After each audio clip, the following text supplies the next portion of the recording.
श्री गणेशाय नमः। जय जय अज अजिता सर्वेश्वरा, हे चंद्रभागा तटविहारा, पूर्ण ब्रह्म रुक्मिणीवरा, दीनबंधो पाहि माम। तुझ्या वशिल्या वाचून अवघेच देवा आहे क्षीण, कुडी माझी नसल्या प्राण, कोण विचारी मढ्याते। सरोवराची दिव्य शोभा, तोयामुळे पद्मनाभा, रसभरीत आतला गाभा, टरफला ते महत्व आणि। तुझी कृपा त्याच परी, शरणागता ते समर्थ करी, पाप ताप दैन्यवारी, हेच आहे मागणे। मागले अध्यायी झाले कथन, समर्थ गेले निघून, तेणे बंकटलाला लागून, हुरहुर वाटू लागली। गोड न लागे अन्न पाणी, समर्थांचा ध्यास मनी, नहाले दृष्टीपासोनी, गजाननाचे रूप ते। जिकडे पहावे तिकडे भास, होवो लागला त्यांचा खास, याचे नाव श्रोते ध्यास, उग्या नसती पोरचेष्टा। चुकलेल्या धेनूची वत्स शुद्धी करी साची, तैसी बंकटलालाची स्थिती झाली विबुध हो। हे हितगुज सांगावया, जागा नव्हती कोठे तया, वडिलांपासी बोलावया, छाती त्याची होईना। ऐशा रीती चित्ती भले, विचाराचे काहूर झाले, शेगाव अवघे धुंडाळिले, परी न पत्ता लागला। घरी येता वडील पुसती, भवानी राम सन्मती, बाळा तुझी आज वृत्ती, का रे झाली चंचळ। चित्ती उत्साह दिसेना, वदनी दिसे म्लानपणा, ऐशा असह्य यातना, होती कशाच्या सांगमज।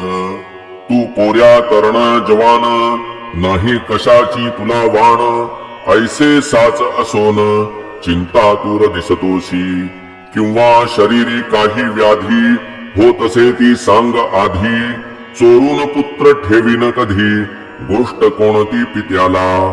काहीतरी सांगून केले पित्याचे समाधान, पुन्हा शोधा कारण, फिरू लागला शेगावी। बंकटलालाचे शेजारी, एक होते सदाचारी, घरी होती जमेदारी, परी अभिमान नसे त्याचा। ते देशमुख रामाजी पंत, वयाने वृद्ध अत्यंत, बंकटलालाने इत्थम भूत, हकीकत त्यांना निवेदिली। ते बोलले बंकटलाला, तुझा वृत्तांत मी ऐकिला, तू जो पुरुष कथिसी मला, तो योगी असावा कोणीतरी। योग्या वाचून ऐशा क्रिया, मिळतीन कोठे पहावया, पूर्व सुकृता वाचोनिया, होणे न दर्शन अशांचे। तू घेतले दर्शन, जन्म तुझा धन्य धन्य, भेटता ते तुझ लागून, ने मलाही दर्शन। ऐशा स्थितीत दिवस चार, गेले निघून साचार, बंकटलाला सीत्यभर, विसरन पडे तयाचा। गोविंद बुवा टाकळीकर, होते एक कीर्तनकार, ज्यांच्या कीर्तनी शारंगधर, प्रसन्न चित्त होतसे। लौकिक यांचा वऱ्हाडात, होता मोठ्या प्रमाणात, ते आले फिरत फिरत, कीर्तन कराया शेगावी। शंकराच्या मंदिरी, झाली कीर्तनाची तयारी, धावो लागल्या नरनारी, कीर्तन ऐकाया कारणे। बंकटलालही तेथे आला, कीर्तन श्रवणासाठी भला, मध्ये शिंपी भेटला, पितांबर नाम ज्याचे। हा शिंपी पितांबर, भोळा भाविक होता फार, त्यासी समर्थांचा समाचार, बंकटलाले कथन केला। दोघे कीर्तना चालले, तो अवचित समर्थ पाहिले, मागल्या बाजूस बसलेले, फरसावरी ते धवा। मग कशाचे कीर्तन, गेले उभयता धावून, जेवी द्रव्य घटा ते पाहून, कृपण जाय हपापोनी। वा चातका ते स्वातिघन, वा मोरासी मेघदर्शन, किंवा तो रोहिणी रमण, चकोर पाहता आनंदे। तैसे उभयतासी झाले, दूर उभे राहिले, विनयाने बोलू लागले, काही आणू का खावया। महाराज बोलले त्यावरी, तुला गरज असेल जरी, आण झुणका भाकरी, माळणीच्या सदनातून। बंकटलाले सत्वरी, चून अर्धी भाकरी आणून ठेविली हातावरी तया योगेश्वराच्या. चून भाकरी खात खात वदले पितांबरासी समर्थ. जा जावोनी ओढ्या प्रत तुंबा भरोनी आण पाणी. पितांबर बोले गुरुराया ओढ्यास पाणी अल्पसदया. पाण्यात तुंबा बुडावया मुळी नाही अवसर. इतुके असून ते पाणी खराब केले गुरांनी. तेवी जाणाऱ्या येणाऱ्यांनी नाही पिण्याच्या योग्यते. मर्जी असल्या दुसरीकडून पाणी आणि तो तुंबा भरून. तै बोलले गजानन दुसरे पाणी आम्हा नको. नाल्याचेच आण पाणी आत तुंबा बुडवोनी. उगीच ओंजळी ओंजळीनी तुंब्यात पाणी भरू नको. तुंबा घेऊन पितांबर तात्काळ गेला नाल्यावर. तुंबा भरेल ऐसे नीर कोठे न त्याने पाहिले. तळवे पदाचे भिजतील इतुकेच तेथे होते जल. करून हातांची ओंजळ तुंब्यात पाणी भरणे नसे. ऐसी झाली आड विहीर चिंतावला पितांबर. हिया करून अखेर तुंबे स्पर्श केला जला. तो ऐसे झाले अघटित तुंबा ठेवावा जेथ जेथ. तो बुडे तेथ तेथ खळगा पडून ओढ्याला. नाल्याचे घाण जीवन तुंब्यात स्फटिका समान. आले तैसे पाहोन शिंपी चित्ती चकित झाला. तो म्हणे ही ऐसी स्थिती की आज झाली निश्चिती. ती योगेश्वराची साच शक्ती संशय येथे धरणे नको. तुंबा आणून ठेविला योगेश्वराचे सान्निध्याला. त्याचा समर्थे स्वीकार केला झुणका भाकर सेविल्यावर. बंकटलालासी सुपारी मागते झाले साक्षात्कारी. अरे माळिणीच्या भाकरीवरी माझी सेवा करतोस का. काढ सुपारी खिशातून फोडून देई मज कारण. ते ऐकता समाधान बंकटलालास झाले बहु. सुपारीच्या बरोबरी 2 पैसे हातावरी. ठेविता झाला व्याघ्रांबरी दुदंडी तांब्याचे. खडकू दुदंडी व्याघ्रांबरी ही मुसलमानी नाणी सारी. चालत होती व्यवहारी तया वऱ्हाड प्रांतात. पैशाप्रती पाहून महाराज बोलले हासून. काय व्यापारी समजून मजला तू हे अर्पिसी. हे नाणे तुमचे व्यवहारी मला न त्याची जरुरी. भावभक्ती नाण्यावरी संतुष्ट मी राहतसे. ते तुझ्या जवळ होते म्हणून भेटलो पुन्हा तू ते. याचा विचार चित्ताते करी म्हणजे कळेल. जा आता कीर्तन दोघे जाऊन करा श्रवण. मी लिंबापाशी बैसोन कथा त्याची ऐकतो. दोघे कीर्तनाप्रती आले महाराज लिंबापाशी बैसले. गोविंद बुवाचे सुरू झाले आरंभीचे निरूपण. निरूपणासी भागवताचा घेतला होता एक साचा. श्लोक 11 स्कंधाचा हंसगीता मधील. बुवांनी पूर्वार्धा विशद केले त्याचा उत्तरार्ध समर्थ वदले. ते ऐकून घोटाळले गोविंद बुवा मनात. हा उत्तरार्ध वदणारा पुरुष अधिकारी दिसतो खरा. जा त्या घेऊन मंदिरा या हो कीर्तन श्रवणास. बंकटलाल पितांबर आणिक मंडळी निघाली इतर. समर्थासी साचार कीर्तनासी आणावया. केली विनंती अवघ्यानी श्रोते अति विनयानी. परी बसल्या जागे पासोनी मुळीन महाराज हलले हो. गोविंद बुवा अखेर येवोन जोडीते झाले कर. कृपा करावी एक वार चला शिवाच्या मंदिरी. तुम्ही साक्षात शंकर बरे न बसणे बाहेर. धन्या वाचून मंदिर शून्य साच समर्था. पूर्वजन्मीचे पुण्य भले माझे आज उदेले. म्हणून हे दृष्टी पडले साक्षात चरण शिवाचे. कीर्तनाची फलप्राप्ती झाली आज मजप्रती. वेळ न करा गुरुमूर्ती चला मंदिरी माझ्या सवे. ऐसे गोविंद बुवा बोलता समर्थ बदले तत्वता. ठेवी एक वाक्यता भाषणी गोविंदा लवमात्र. तू इतक्यात प्रतिपादिले अवघे ईश्वरे व्यापिले. आत बाहेर काही न उरले मग हा ऐसा हट्ट का. जे जे जयाने सांगावे ते त्याने आचरावे. शब्दच्छलासी न करावे साधकाने केव्हाही. भागवताचा श्लोक सांगसी आणि त्याच्या विरुद्ध वागसी. कथे कर्याची रीत ऐसी बरवी नव्हे गोविंदा. पोटभऱ्या कथे करी तू न व्हावे भूमीवरी. जा कीर्तन समाप्त करी मी येथून ऐकतो. बुवा कीर्तनी परत आले गरजून अवघ्या बोलिले. तुमच्या शेगावी अमोल आले रत्न हे त्या सांभाळा. हे न शेगाव राहिले पंढरपूर खचित झाले. चालते बोलते येथ आले साक्षात हे पांडुरंग. यांची तरतूद ठेवावी सेवा यांची करावी. यांची आज्ञा मानावी वेदवाक्या परी हो. तरीच तुमचे कल्याण होईल निसंशय करून. अनायासे हे निधान जोडले त्या दवडू नका. कीर्तन अवघे सांग झाले लोक आपुल्या घरा गेले. बंकटलाल घरी आले चित्ती हर्ष माईना.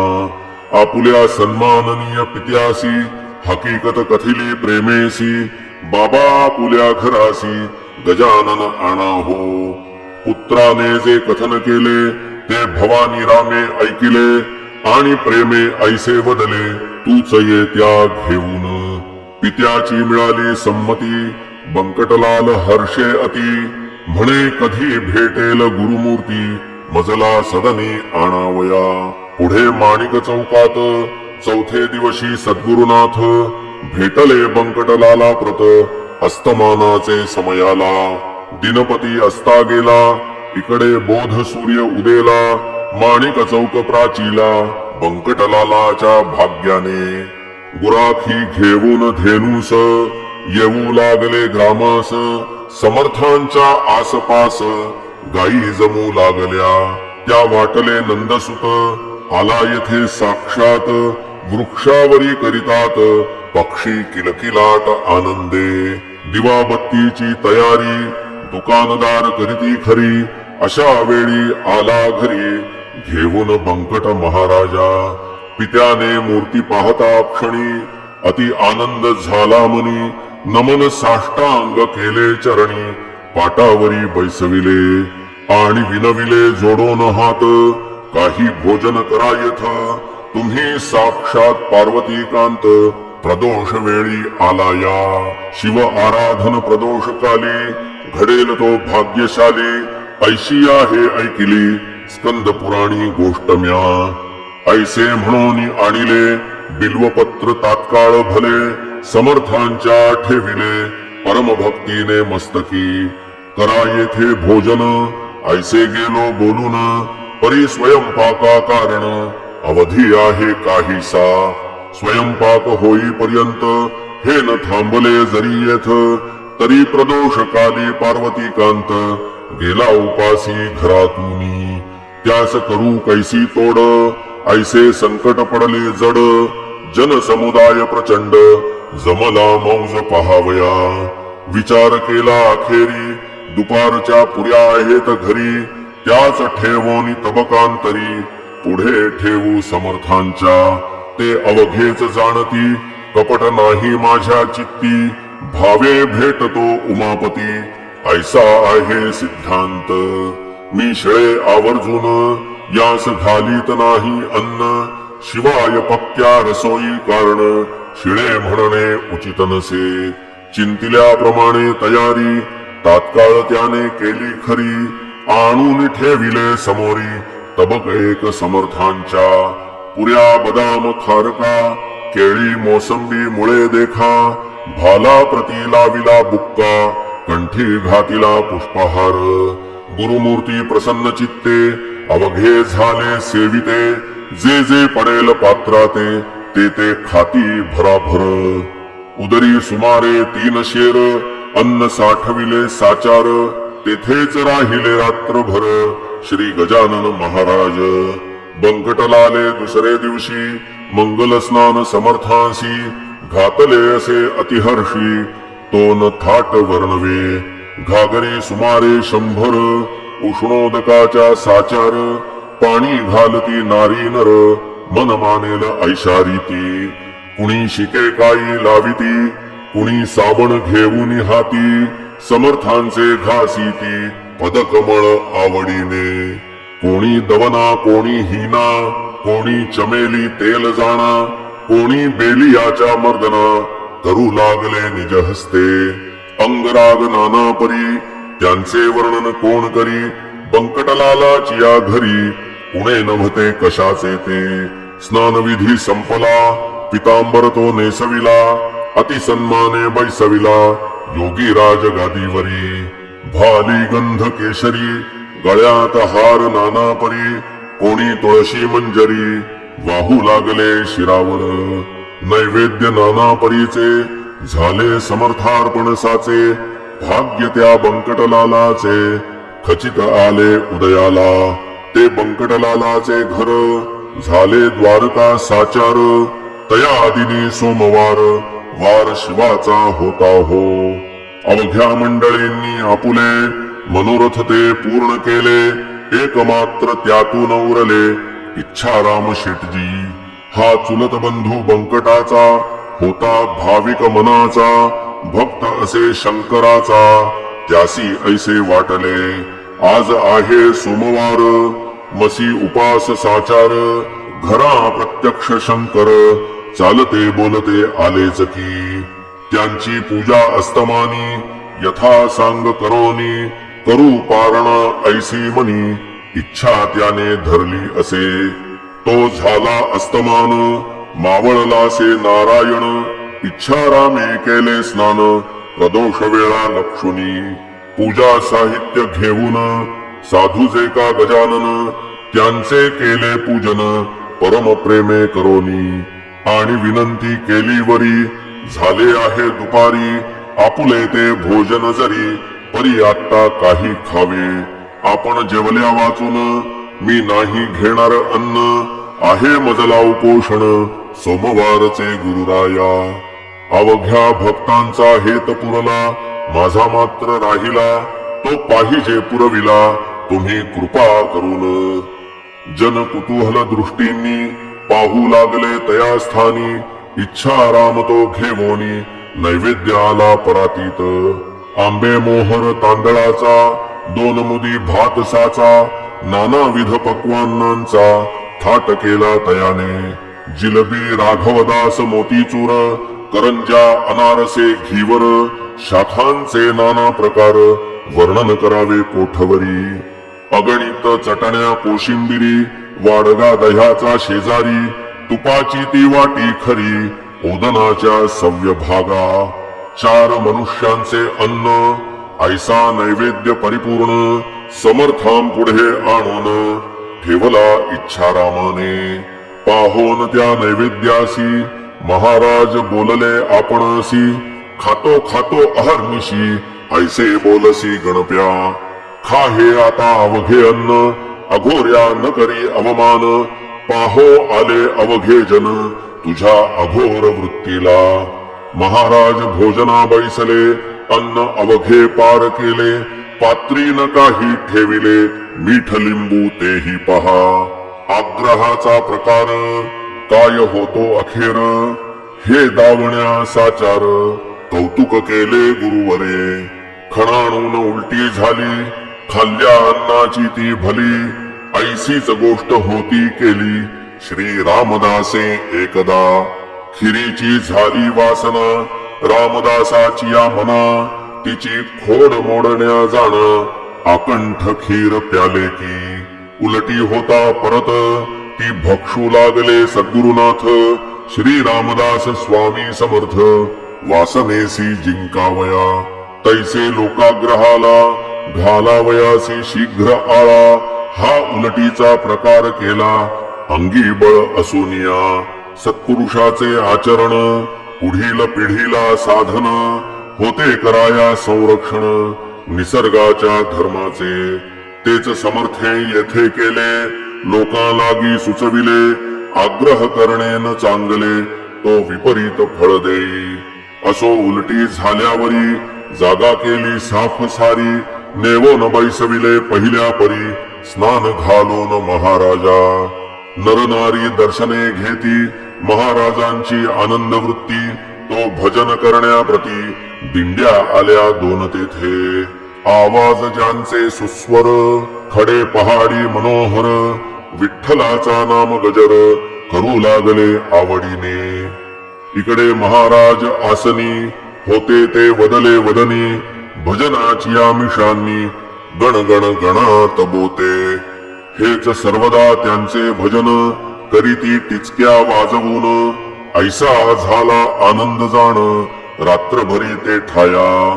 गणगण हे त्यांचे भजन हमेशा चाले म्हणून. लोकांनी दिले अभिधान गजानन हे तयाला. जो स्वयंमेव ब्रह्म झाला नावरूप कोठून त्याला.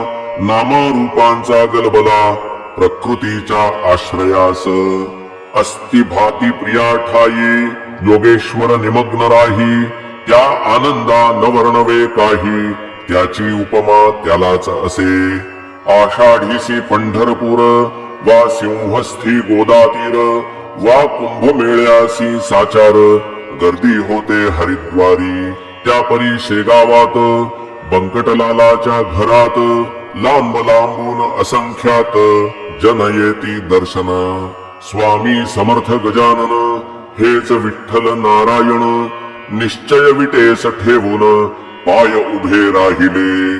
त्यांचे वचन गोदातीर आनंद हा हरिद्वार.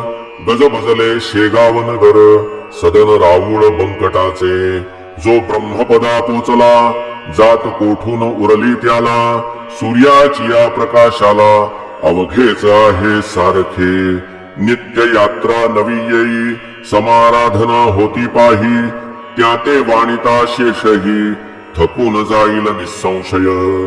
तेथे माझा पाड कोण मी कीटका समान. अवघे वदे गजानन निमित्त करून माझ्या मुखा. समर्थांची दिनचर्या सांगतो थोडी या ठाया. अगाध त्यांचे चरित्र गाया मज पामरा मती नसे. कधी करावे मंगल स्नान कधी हाळात जाऊन. कधी कधी प्राशन करावे गढूळ जलाचे. त्यांच्या दिनचर्येचा नियम नव्हता एकसाचा. प्रकार वायूच्या गतीचा नये ठरविता कोणासी. चिलमीवरी प्रेम भारी ती लागे वरच्यावरी. नव्हती आसक्ती तिच्यावरी ते केवळ कौतुक. असो आता पुढील अध्याया भाव ठेवा ऐकावया. आली पर्वणी साधावया वेळ करू नका हो. हे श्री गजानन चरित्र आदर्श होवो भाविकांप्रत. हेच विनवी जोडून हात दास गणू ईशाते. श्री हरिहरार्पणमस्तु शुभं भवतु. इति श्री गजानन विजय ग्रंथस्य द्वितीयोऽध्यायः समाप्तः. श्री गजाननार्पणमस्तु.